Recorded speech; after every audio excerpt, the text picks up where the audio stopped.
official Graffiti Park, located right here in Kuwait. The event was attended by hundreds of people gathered to appreciate the multiple displays of art, as well as reflect on the changing shift of the graffiti culture. Myself and my partner Master, we work with Cozmo. We're the marketing and the design team for them. And we really wanted to do something for the, I guess you would call it the underground of Kuwait, graffiti artists, b-boys, and even parkour athletes. So we got together, all three of us, and we designed Cozmo SprayBox, and we invited about 30 artists, and we've all been working on this for about a week. We saw so much talent in Kuwait that we want to expose it. And instead of having kids walking around in the malls all the time, destroying things, causing trouble and all that stuff, what we want to do is grab that energy and actually have them create something amazing out of it. We see a lot of talent in Kuwait, and it's beyond amazing. And right now, what Tim and I are actually doing is exposing it as much as possible, just to show all Kuwait like what we can actually do. Since its explosion onto city walls and subway cars in the 1970s, the increasing popularity of graffiti as an art form is winning commercial success for its artists and a regular presence in pop culture, as well as the contemporary art world. Once immediately whitewashed by authorities, today auctioneers and collectors dish out thousands of dollars for graffiti-style pieces.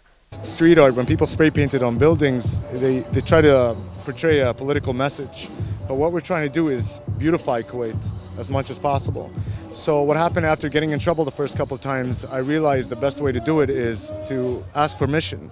So it's becoming legal now. So that's the best thing about it. So by asking permission and getting that permission from people to actually do it and starting to go commercial with it and working on walls, it's starting to motivate the younger generation to actually start implementing their designs on walls in a good way without offending anybody. Like before, they would think it's like vandalism and you're ruining public property and all that, but now slowly like people are trying to make it more official and to keep it, and since people are starting to appreciate it more, not a lot of people are going and like, you know, like painting all over them and stuff, like people are starting to more admire them more. Graffiti is considered one of the four elements of hip-hop, along with emceeing, DJing, and b-boying.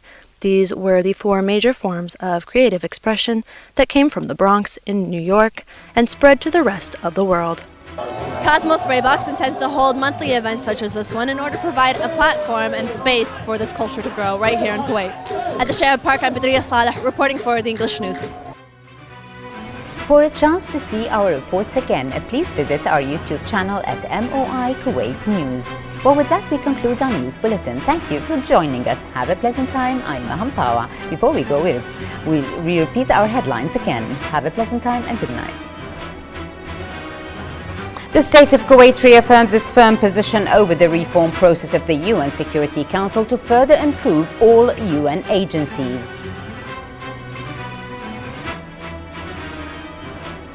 The US-led coalition launches more airstrikes against the Islamic State targets in Iraq and the Syrian border town of Kobani.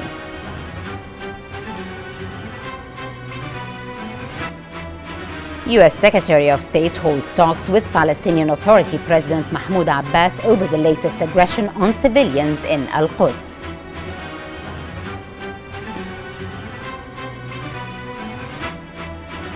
And the US President tells leaders at the ASEAN Summit he is committed to strengthening its relationship with the region.